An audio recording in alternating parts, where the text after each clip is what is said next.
Hey everybody, and welcome back to our channel.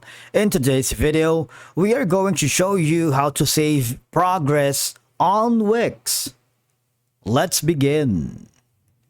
Now, the first thing that you need to do is to log in using your credentials.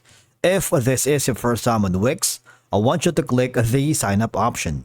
And from here, just follow the on-screen instructions and you're good to go.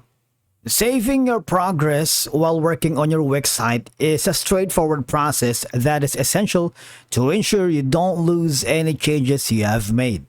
Now, for example, you might want to go to the website that you are working with, because here Wix automatically saves your progress periodically as you edit your site, so you don't have to worry about losing any changes. You'll see a small save notifications appear on the top left of the editor to indicate that your changes have been auto-saved. But of course, it's best practice to manually save your progress.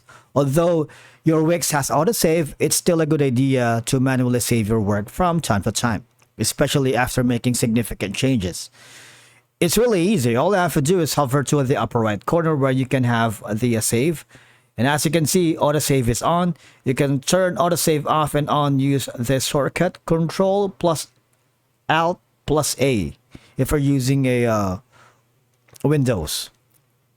Now, this save your changes without publishing them live. And of course, if you wanted, you can preview changes before publishing. For example, this. So you can click on preview at the top corner to see how the site will look to your visitors. This allows you to check the design and functionality before making the site live. And after saving your progress, all you have to do is click on save, and that's how you do it. Thank you so much for watching. We will see you again in the next video.